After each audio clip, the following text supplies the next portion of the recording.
Hey everybody, welcome back to BoardGameBlender. My name is Zee Garcia, and today's episode is all about golden oldies. So we're going to be talking about games that are at least 15 years old and that are still great entertainment, very well-designed games. Now, I know 15 years is really not that old, but in board game terms, that is quite a while, and I wanted to allow for enough games from the 90s, 80s, even early 2000s that we could dig into something very interesting, but that simply gets steamrolled in this obsession in the hobby with the new hotness. There are so many games coming out, so many interesting and new innovations coming out, that sometimes we forget to simply look back, check out our shelves, and see what's been out for a while that is still really a fantastic game.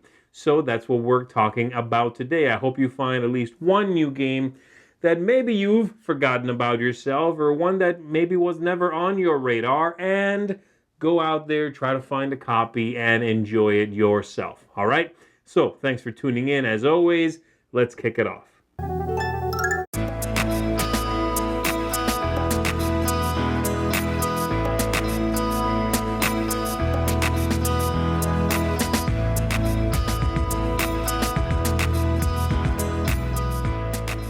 Hello there, folks. Let's talk about Escape from Oldies. Originally, this game was published in 1973, and it was madly loved, and it even became a classical part of British culture. And then it was picked up by Osprey Games and revised.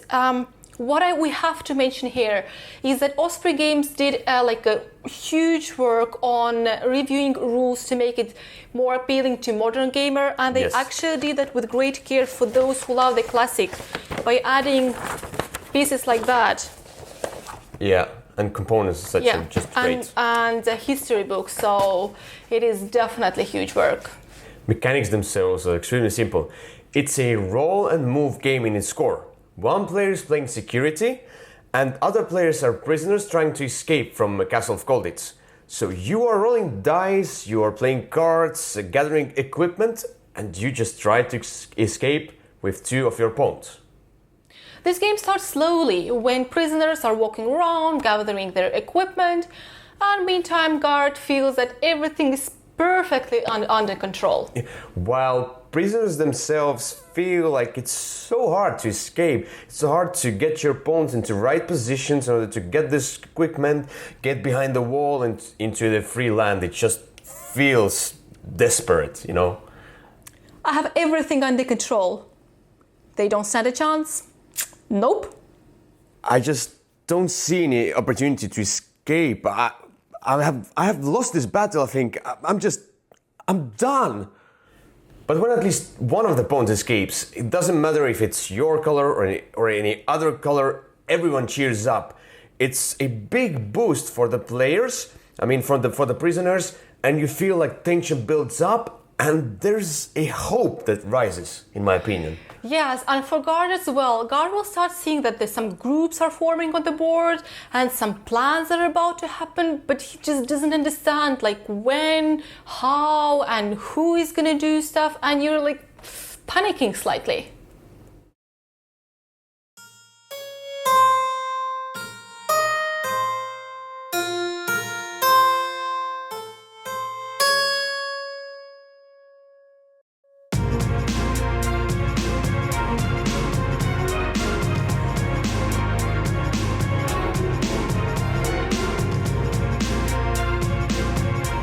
This game has given us the strongest emotions within the game and after that. Yeah. It was the only time when players were actually standing on the side of the table and cheering for the one who was about to escape. I was playing the guard, and even I was deep inside cheering for that because it was such an epic. Yeah, but maybe it's just me, maybe it's personal, but I usually wouldn't go and play roll and move games. I wouldn't recommend them as well, it's so random and such. But here you find a neat balance between roll and move mechanic, which is done quite well here, I think, still. And the balance between roll and move mechanic and the theme and emotions, these two aspects. and it blends into a really cool, fruity game with full experience. Yes, and this game actually has a lot of those highly thematic details. So Escape from Oldies for us, it was just a random spontaneous buy, which ended up being a huge surprise and a treasure in our collection. Really, check it out. And the winner for the best escape from Oldies goes to Ilya!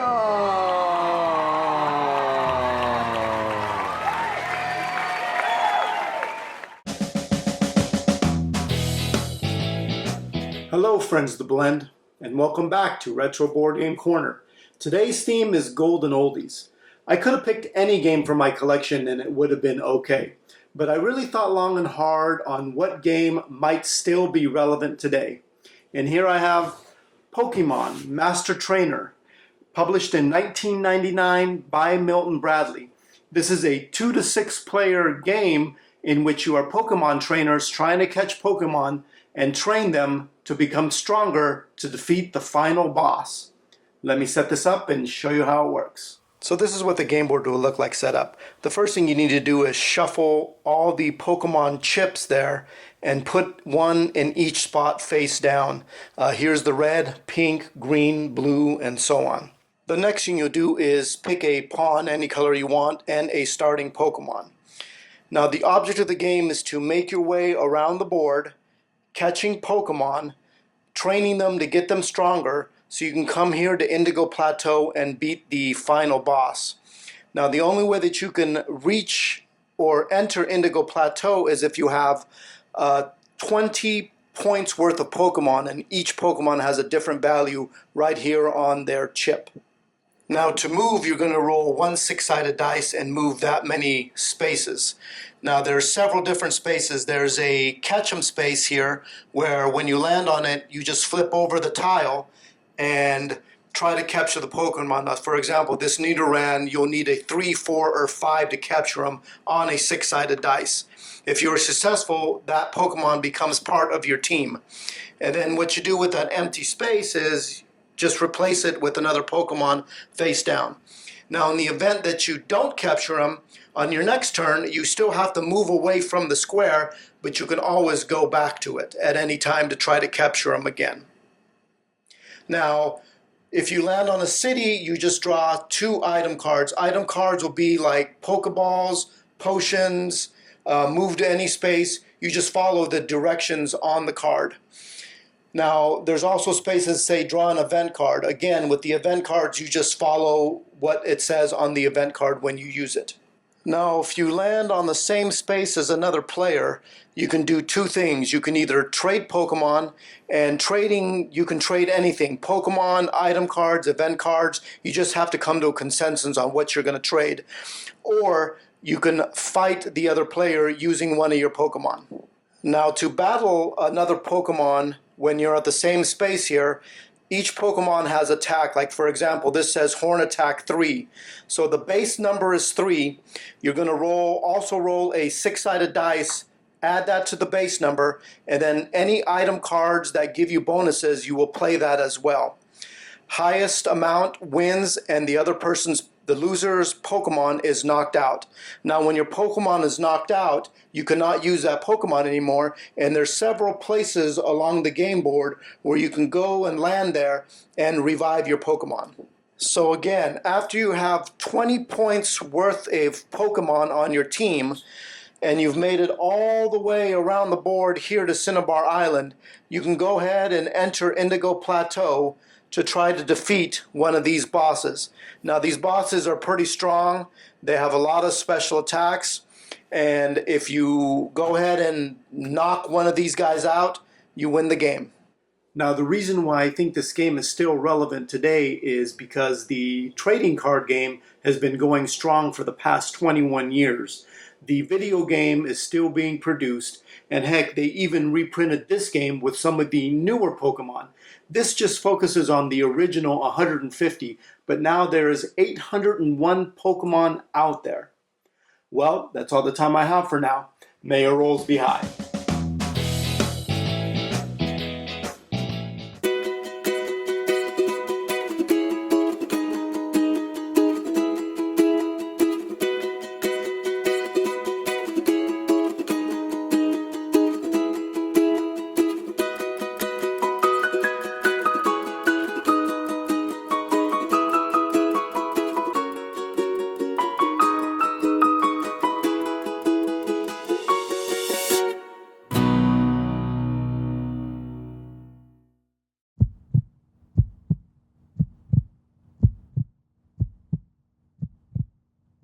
Hello everyone! Today there are some tactical decisions to being made. Where do I start? Where to put those red rings? That's why we have Divan here to answer some of those questions. Hello Divan! Divan is an abstract strategy game in which your goal is to build the highest towers with your ring on top. In your turn, you pick one of your rings or tower which have your ring on top and move it to a new spot. When doing this, there are certain rules to keep in mind. First, you are not allowed to move to an empty spot. Second, you can only move your piece in a straight line. Third, you cannot move a piece that is completely surrounded. Fourth, the height of the tower determines how far you have to move the piece. And fourth, when your piece is no longer connected to one of the red rings, it is lost and goes back in the box. The game ends when both players have no legitimate moves left and the player with the highest cumulative tower wins the game. Hello Divan, what brings you here today? People think I look boring, but if they just got to know me, they would see that I'm actually pretty exciting and give some great food for thought. Sounds terrible. This is what I mean. You're not even listening. Sorry, come again? Hello! Ooh, shiny rings. They are so sturdy and well produced. Oh, yes. You see? So maybe people need some convincing. That doesn't mean they don't want to try you out. They're just used to all these overproduced games. Your quality lies in your gameplay and not in your theme, and there's nothing wrong with that. You just need a dedicated owner that is going to show you to as many people as possible. Yeah, you're probably right. You don't always have to be the loudest to be the best. Yes, less is more. Thank you, Anna, for letting me see that. Oh, no problem. See you soon, Divan.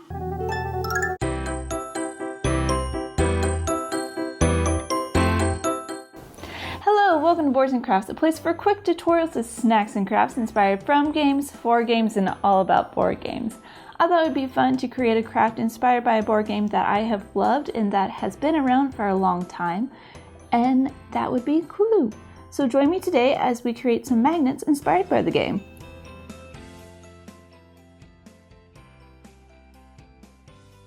The supplies that you'll need for this project include a place to actually do all your work that is safe, a wooden oval, probably 6 if you want to do all tokens, a small frame, a glass of water for your acrylic paint, some super glue, a collection of paint brushes of different sizes, a paint palette, and some magnets. So the first step that you'll need to do is create a couple layers of white paint on the oval. That way your colors will be vivid for each of them. This background color is probably the biggest part of each of the tokens. So I put about 3 layers of red on my wooden circle for Miss Scarlet because I assume that she has a bold personality, so it only makes sense for the red to be as bold as her. I mean, I wasn't the only one who assumed they all had personalities, right? Like, even before the movie? I don't know. So, anyways. After we get done painting all the red, we are going to put on the actual clue token. So, I painted a circle, created almost a triangle shape below it. I went ahead and did some curves because I had already created some of the other clue tokens designs, so I had a little bit of an idea of how I wanted to create this. I unfortunately got the bottom a little bit crooked, so whenever I did the details I had to fix that, but you know, that's what the details are for.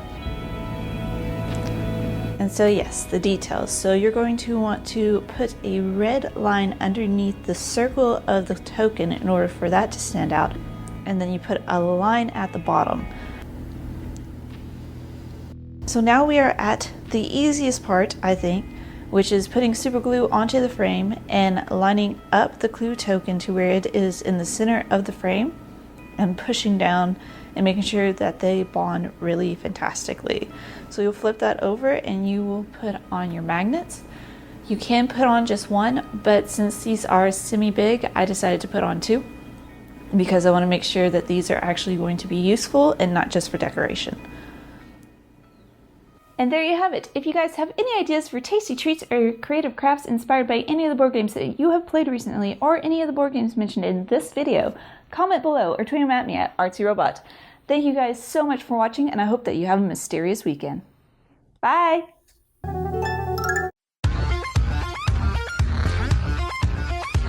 Hey guys, welcome back to another segment of How To Fun. I'm Ben, and this week we're looking at oldies but goodies, games that have stood the test of time, games that are 15 or more years old and are still super relevant today. The game that I want to show you is called Can't Stop. It is by the late and great Sid Sackson. Really a great game, press your luck game, and I'll get to the fun tip here in a second. But it's funny that that's the topic this week, and I apologize. We are getting new carpet, and so not all things are meant to stand the test of time. So I apologize beforehand for the quality of this video. I know my quality is not great anyways, but it's probably less than exceptional this week, so I'm sorry. Anyways, let's look at the game, and we will talk about our fun tip. So we're going to go ahead and fire up the app here and show you Can't Stop. Here you can see some of the other board game inspired apps I've got. We'll talk more about those in a minute, but for now we are going to look at Can't Stop. You can see it's got some fun music, nothing special. It's not just to accompany the game. The user interface on this is really easy to navigate. We're going to start a new game here. It lets you choose how many players you're going to play with. We'll do 3 for now. You can give each player a name, assign them a color, as well as choose whether or not they are human or AI. The AI even comes with a difficulty of easy or hard, depending on how lucky you're feeling. And after that, you're all set up and ready to go. Now, the game's super simple if you're familiar with it. You just roll the dice, see what numbers come up. This gives you the options down here. You don't have to calculate it. And then you choose what and how you want to pair the dice up. So we'll see how lucky I can get here. Odds are I won't make it very far. Hey, did pretty good. One more time. Oh man, I can't stop now. I'm on a hot streak.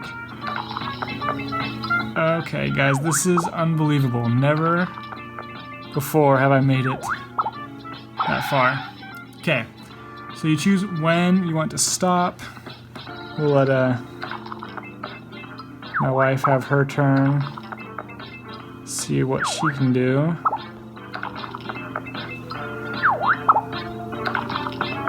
Wow, we're both getting pretty lucky here. Also on a hot streak. She may just be doing better than I am. Rock and roller, oh my goodness.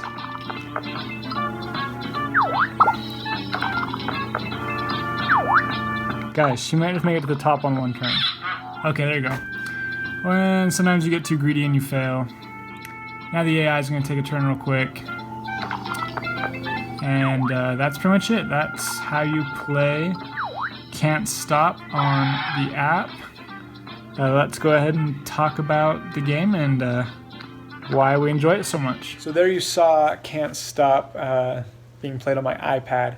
The fun tip, as you already know, is to try out some games on the iPad. The apps are super affordable compared to the price of a board game.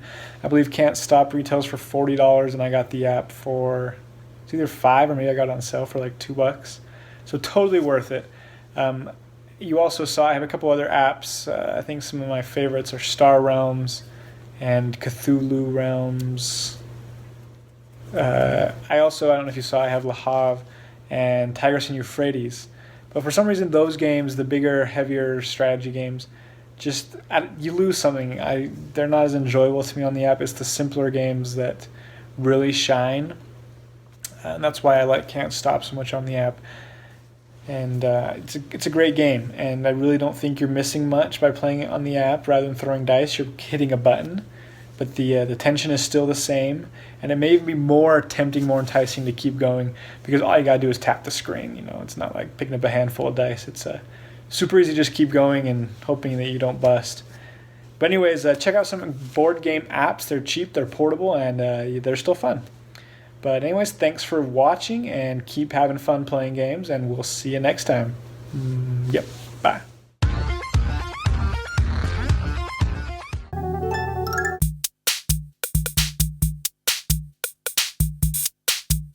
For today's Quirky Game, I'm taking a look at I'm the Boss, an economic game from master designer Sid Saxon, who's done very many famous games, very well-known games. This one, as I said, is an economic game because you are attempting to make deals and walk away with the most money at the end of the game.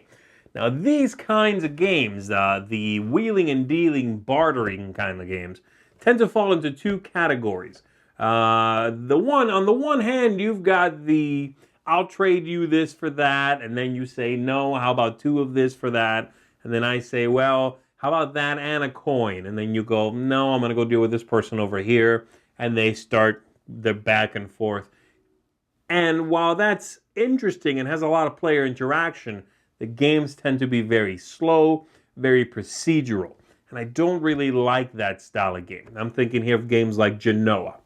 On the other hand, you've got games like Pit, which are all about the frenetic vibe of wheeling and dealing, of come on, take my deal before somebody else jumps in here and does it. And so they are packed full of energy, but, it's a burst of 10 minutes of activity, which is, in many ways, can be headache-inducing. And so this one is somewhere in the middle. And again, I don't like Pit, I don't like that style, and I don't like the opposite style either. This is somewhere between them. There is real-time action in this game. There is going to be wheeling and dealing in real time. But it's all framed with much more structure, much more, a larger ability to control what's going on. And I like that very much in this game. While the theme here is certainly not exciting, to me anyway, I do find the game and what's happening in it to be fascinating.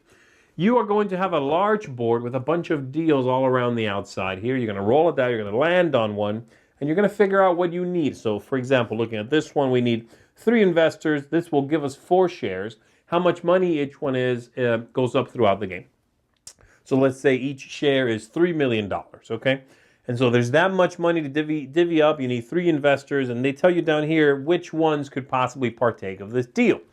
Players will have investors in front of them, and they are represented on these cards here. And so these are the different investors. Depending on the number of players, you'll have 1 or 2 of these.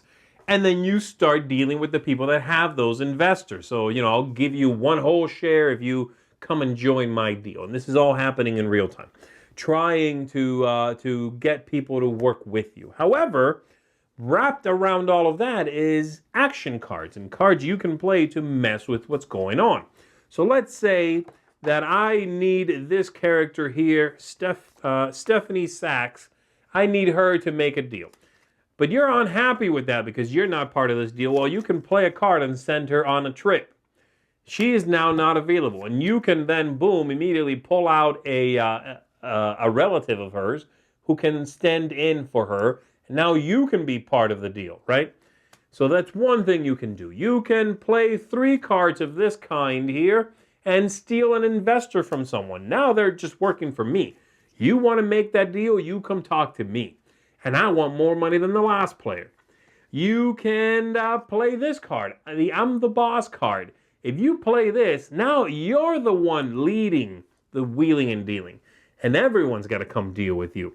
You have cards to cancel other cards like this. And so there's going to be some of this, I play a card and you go, oh no, I'm canceling that. And someone else over there goes, yeah, well, I'm playing 3 of these and I'm stealing the person you need. And then you go, yeah, well, but I'm sending them on a trip anyway, so they're not available. And sometimes the deals fail. That's okay. That's going to happen.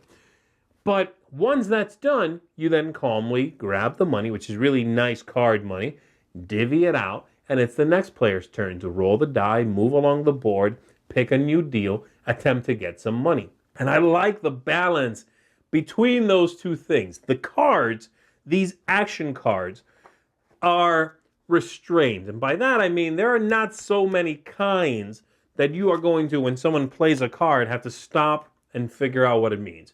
It all very quickly becomes second nature. And so anything that a lesser designer would have put in here has been stripped away, leaving just the bare essentials, really. It's just enough to allow for wild swings of fortune, but to allow the game to move at a nice clip and allow everyone to know what's going on. Not like a game like Pit where you just, after a while, you're going, I don't know what's happening. And it's such a well-balanced, interesting, place it occupies between those two extremes. So I really like it. If you are looking for a game that has a good amount of wheeling and dealing, a good amount of that social interaction, which is here in spades, then I think you are going to enjoy this one. Definitely recommend you look into it. It's a strange little game because, again, it sort of straddles all these things, which is what I think makes it a quirky and unique feeling game. Everything is streamlined. That's the ultimate thing this game gets right. Very much recommend you look into I'm the Boss. If you enjoy this style of game, you are going to be very pleased and quite possibly very rich.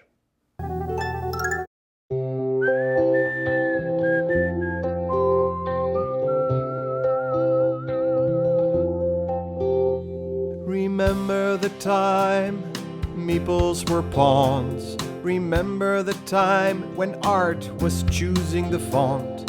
People to play with were hard to find.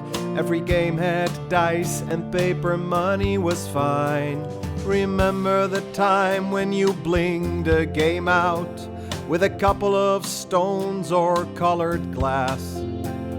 The art on the box was people playing the game. Or better yet, it was just a face and a name.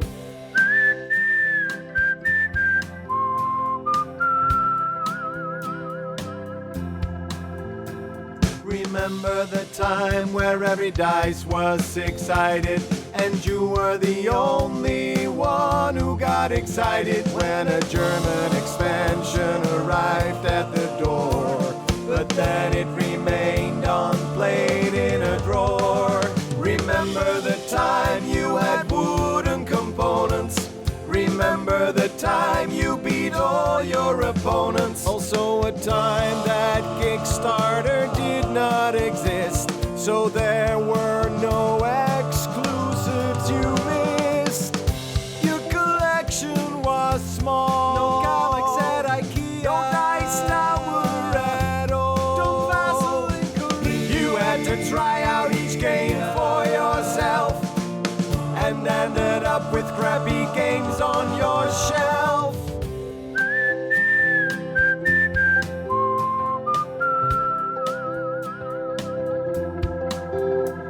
Remember the time meeples were pawns.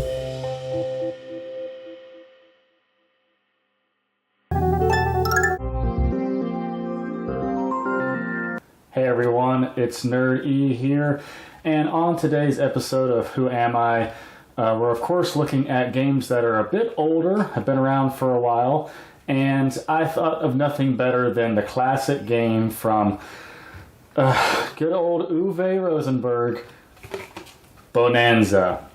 So Bonanza is a game in which you are a bean farmer. So let's just talk about where am I and then get into it from there. So where am I? I am bean farming, and I'm trying to collect beans, plant them, harvest them, and get some money out of it. But I can only get money if I have a certain number of each of the different beans. The more of the beans I have, the better chance I have of making money from them. And we'll be trading with our partners and everything else. The crux of the game, though, is when cards go into your hand, they go into your hand in a certain order. And whatever order they go into your hand is the order they must be played out. So oldest will be played first, and the newest will go in the back of your hand and be played when they come up in the order. So who am I? Well, I'm a bean farmer, but really what I feel like I am, I know I'm a bean farmer and I have places I'm planting my beans, but really I'm a bean trader. I'm trading my beans. That's how you win or lose the game, is on the trading your beans with other characters or players and trying to get the current beans that you have to be the right beans to plant And the way you do that is when you're flipping over cards, you go, well, hey, does anybody want this one? Well, I'll trade you some for my hand, which then will get your hand. The order of the beans in your hand will be better for you, and it's going to make you win the game. So you're a bean trader in my eyes. And I think if that's how you look at it, then the How Am I is great. It's a fantastic trading game. I know it's about farming, but really the game is all about that trading aspect.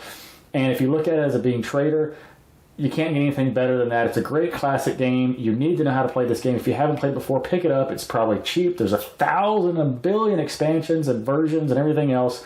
Bonanza by Uwe Rosenberg is a fantastic game where you, in my eyes, are a bean trader, but the rulebook calls you a bean farmer. Thanks, guys.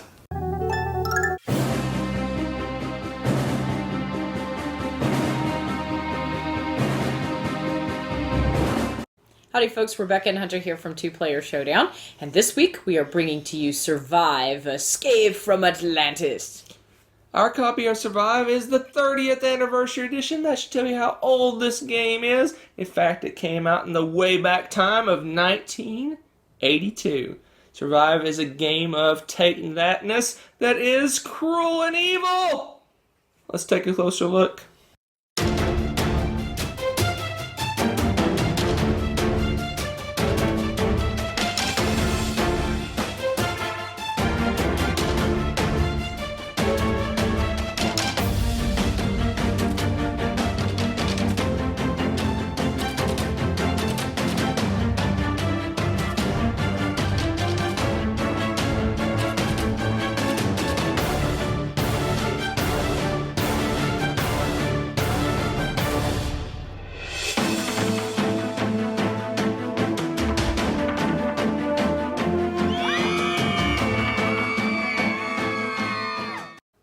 In Survive, Escape from Atlantis, you're doing just that. You're trying to escape the sinking Isle of Atlantis by getting to one of the four corners of the board with your little meeple guys, while avoiding sharks, whales, sea serpents, sinking islands, whirlpools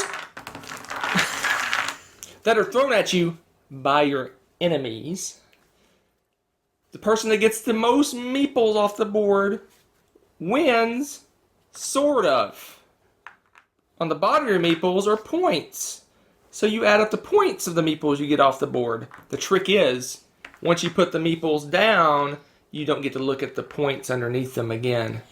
And the nice thing is, the only difference between playing a two-player or multiplayer is that in the two-player version, you just take and play with two colors, and the other player plays with two colors also, and that's the only difference in the game.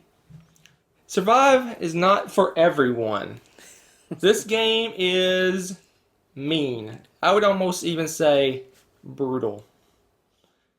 If you're not a person that can handle your meeples being eaten by sharks and sea monsters or sucked down into a whirlpool, this is not the game for you. If you like that take that kind of stuff, this might be the game for you. Go catchphrase.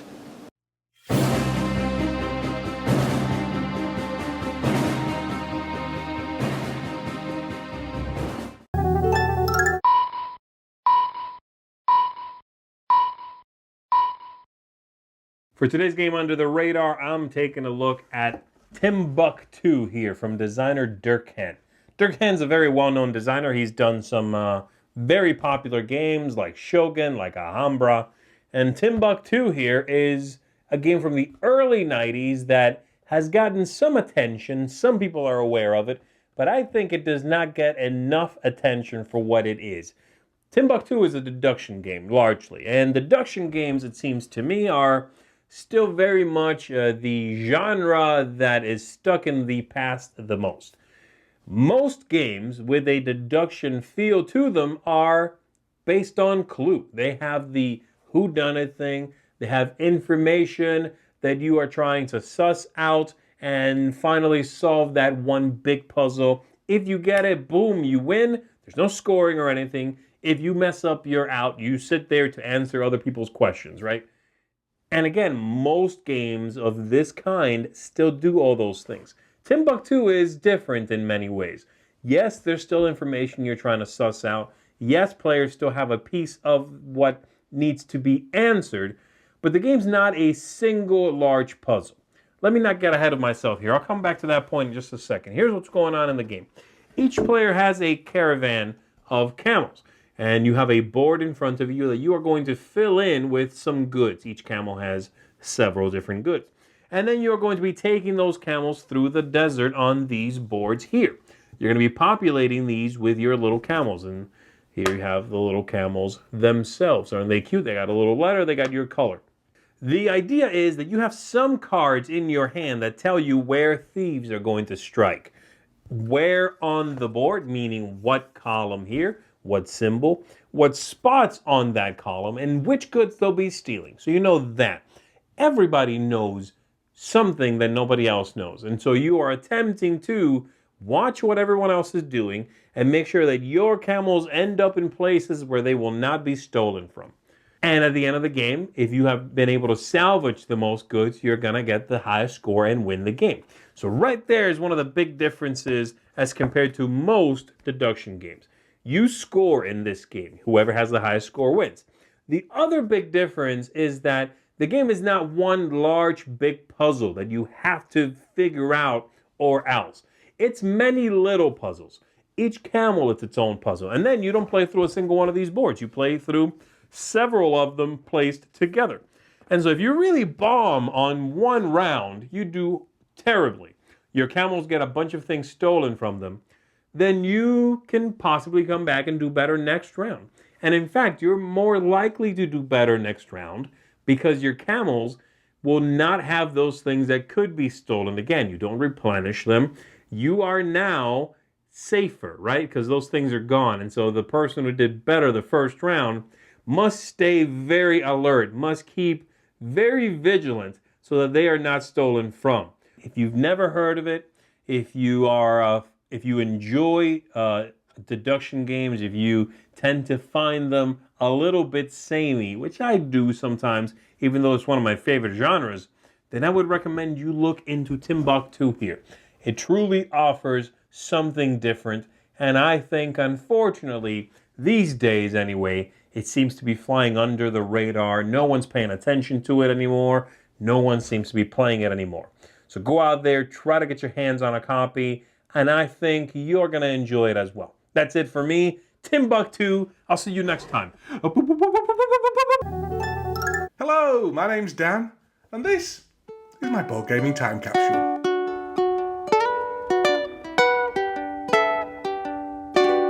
Now then, even if I could afford it, I don't really want to go to Essen this year. I'm just not that bothered. And anyway, I'm not going to buy any more miniatures until I've painted all the ones I've got already. Although, Kingdom Death Monster looks really, really good value for money. But on a separate note, Matthew Jude, the voice of youth from the Dice Towers Board Game Breakfast programme, is really, really good at the Great Western Trail. What did all those statements have in common? Well, I'll tell you. They're all complete lies. Now, in the future, we don't really know what's going to happen. But what we do know is there's going to be a lot of gambling. Whether it be on a spaceship after work playing cards with all your colleagues, or in a post-apocalyptic landscape, playing games with a bunch of freakishly mutated weirdos. One thing's for certain, there's going to be gambling of some sort or another. And as I've said before, we're going to have to teach the people of the future how to win these games, how to lie, how to bluff, how to gamble effectively. And that's why, this week, I'm putting into our time capsule this game, Perudo, or Liar's Dice. This bag may look like it contains a hippie set of miniature bongos, but in fact, it holds 6 sets of coloured dice and 6 cups. The cups do have various faux indigenous markings on them though, so hopefully any hippies who bought it by mistake won't be too disappointed. As a public domain game, Liar's Dice has various reiterations, the most notable being this one, Perudo, and also a version played in the film Pirates of the Caribbean 2, and that's called Pirate's Dice. However, Liar's Dice is its most common name, and it's the one it's listed on under Board Game Geek. It's a very simple bluffing game, where each player rolls a bunch of dice in secret and then makes bids on the results of the entire group. It's a fantastically fun game too, for both gamers and non-gamers alike, and it's gone down really well every time I've played it. And, as with Scotland Yard, it can often be found in charity shops for very cheap prices indeed. Although, to be fair, you could very easily make your own copy of the game too, and that'd be just as good. So there you go. All that's left to do is to pop Liar's Dice into the time capsule.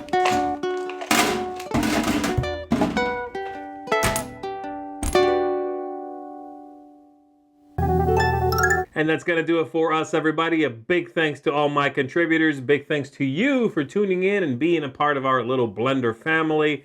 And as always, come on back in 2 weeks for our next episode. And hey, I got to keep saying this. Stay a friend of the blend. I'll see you next time.